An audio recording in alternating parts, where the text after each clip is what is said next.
So it's just something, if you're a sister going to Honduras, you've got to know that men are extremely forward and you have got to be careful and be on your guard. And so, I mean, it's totally flattering. I think, if you have lighter skin color and blue eyes and lighter hair, man, you're just gonna get catcalls all day long. So, but they're just a lot more forward about their feelings and what they think. And so, you definitely have to not encourage men and to just be really find that balance between being friendly and representing the church in a friendly way, but definitely letting people know that you are not about that. You're not going to entertain the thought of, I don't know, just, yeah, men are just really forward and sometimes it's really uncomfortable. What else was I going to say about that? Oh, kind of also about the forwardness, about the culture, is that people can be really blunt sometimes and they'll say what they think. And you just can't be offended, If they tell you you're chubby, then it's just because they think that you're not skinny and they find it endearing and sometimes they'll just say it how it is. And really, I actually admire that because I think sometimes we sugarcoat things or we suppress a lot of our thoughts. And I think it's so nice to be able to communicate clearly and openly. And sometimes it's hurtful and it's like, yeah, you could have done without that comment. Thanks a lot.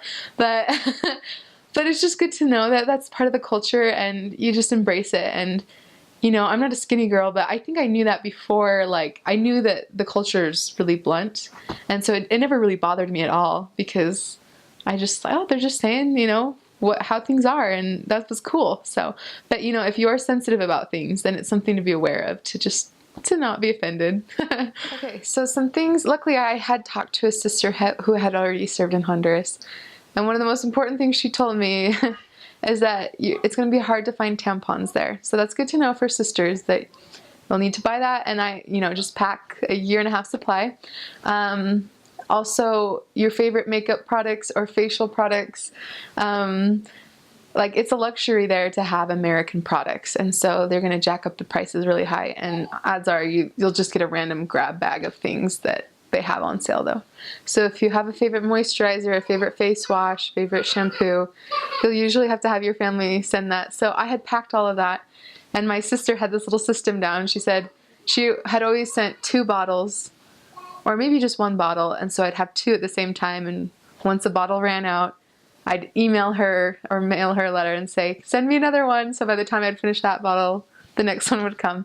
So stuff like that. I mean, you can get soap and shampoo there, but if you're picky about what you like to use, it's good to have that on hand. Things that they don't have for food, if there's if there are parents wanting to put together packages, beef jerky is one of those things, marshmallows you're not going to see there. I'm trying to remember, peanut butter they do have, but it's a little more expensive, but I remember wanting to eat peanut butter, but it was kind of those luxury things I'd have to save up for. But they usually have almost anything else. I think something good to know, though, is that the stores there, at least where I was, and most places in Honduras, there's not going to be a place like Walmart or a store that has a certain set of merchandise that's always guaranteed. It's more like a thrift store, but so when you go in there, it's we have what we have.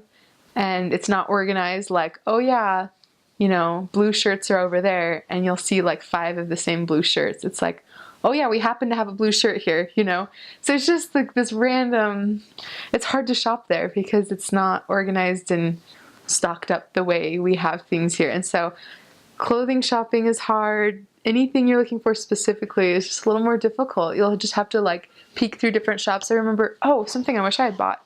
Are flashlights, a rechargeable flashlight. That's something I had to buy while I was there because the lights will go out a lot. It's just, I don't know if it's the electrical system, but a lot of the times randomly the power would go out. And so it was really nice to have a flashlight on hand because it's scary walking home in the dark. And so especially a rechargeable flashlight because it's less expensive. Buying batteries is expensive. So I remember having to on a P-Day hunt through different stores. Do you have rechargeable flashlights? Do you have rechargeable flashlights? So that's a good thing to have. An umbrella, a really good strong umbrella is good to have. I wore a lot of sunscreen on my missions. You're out walking all day, and I got sunspots by the time I got back, and I wish I had worn more sunscreen on my arms. And something culturally that's totally normal there that you might feel stupid doing, but wearing an umbrella just in the sun all day long, wherever you walk somewhere, just have an umbrella out to protect your skin. I remember feeling like Mary Poppins because I was dressed like a sister missionary with an umbrella, but I was so sunburned my first month that my mission president said, like, Sister Jackson, like, you have got to use your umbrella. Like, because culturally it's just normal. So embrace the umbrella and use it for your own health and for the rain. But I went through so many umbrellas because I kept buying those cheap little compact ones and the wind would just tear it apart. And so just buy a really, really strong, good quality umbrella, even if it's that dorky, like, cane umbrella, which I ended up using eventually because that's the kind that lasts. So that was something I wish I had gotten. Okay. Another thing that I wish I had bought were those microfiber towels. They're really thin and they pack up really compactly, because when you hand wash your towels, it takes first of all, it hurts your hands and it's really hard to do, and then when they dry, it's just hard to like hang dry a towel and without it getting mildewy and in a humid place. It doesn't dry very well, and they're prickly. But microfiber towels, they absorb really well and they're really thin, and so they dry really quickly, and you just don't use up as much room in your suitcase. So I would have wished I had one of those. So